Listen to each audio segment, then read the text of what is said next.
Friends, on Friday night, a coup d'etat began in Russia, instigated by the ringleader of the Wagner paramilitary group. The events are global in scope and could lead to the collapse of Russia, a nuclear war, or a new world order. So I decided to do a quick update on the situation. What is going on? How will Bitcoin react? And what should we prepare for? Let's look into it now.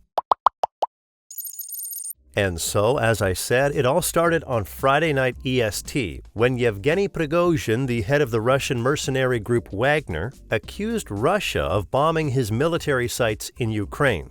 Despite the Russian Defense Ministry claiming that there is no truth to his claim, Prigozhin said that 25,000 mercenaries would take part in a military coup organized by him.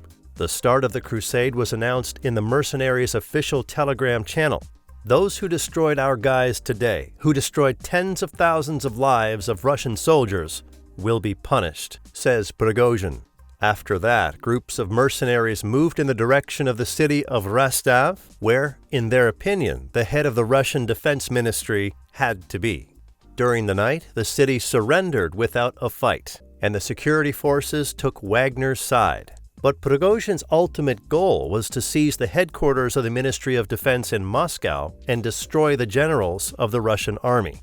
Overnight, the conflict went on such a great scale that even Russian President Putin issued a statement where he called Prigozhin a traitor who stabbed him in the back and gave an order to destroy him.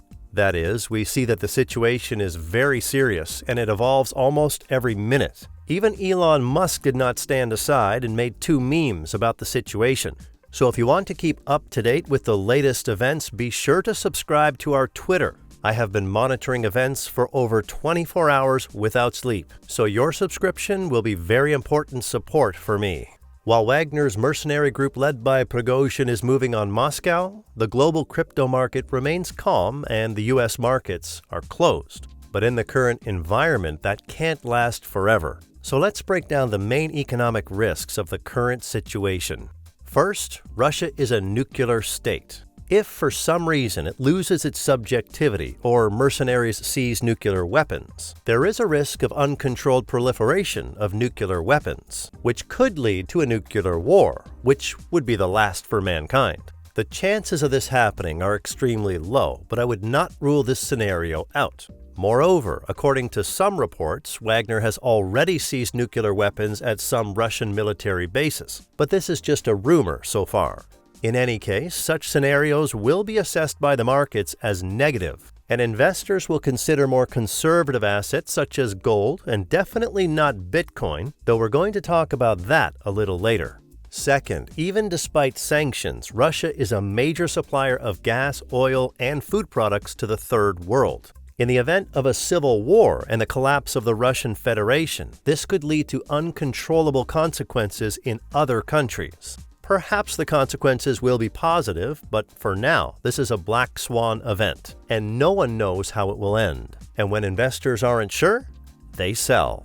However, there is a more positive scenario for Bitcoin and the stock market. Suppose a civil war drags on in Russia and the front line moves from Ukraine into Russia. Then the war in Ukraine has a chance to end in the next few to 6 months, which is globally positive. Supply chains will recover, inflation will decrease, and fresh money will flow into the crypto market like in 2020. The events happening right in front of us are of an incredible scale, and it's no coincidence that major funds have turned their attention to Bitcoin at this time. What to expect from Bitcoin, and should we sell everything on the backdrop of recent events? On Thursday, Bitcoin updated its local high for the year at 31,300. In just a week, the market went from all is over to Bitcoin at 50K by the end of the summer, and many feel like a bull market has begun. I would be more cautious considering the recent events and the uncertainty, but let's go step by step. In the weekly chart, we've got a strong uptrend and it's updating the local highs. The bulls are determined to go further, but now the task is to hold the level of 30,000 and not to lose it as it was in April. If the situation in Russia ends quickly, I expect the BTC to continue growing up to 40,000 already this summer. Otherwise, we will continue to trade in a sideways trend again or risk dropping to 20,000 altogether. Bitcoin's market share is at its highest since 2021, and it looks like this trend will continue. Bitcoin now accounts for 51% of the entire crypto market.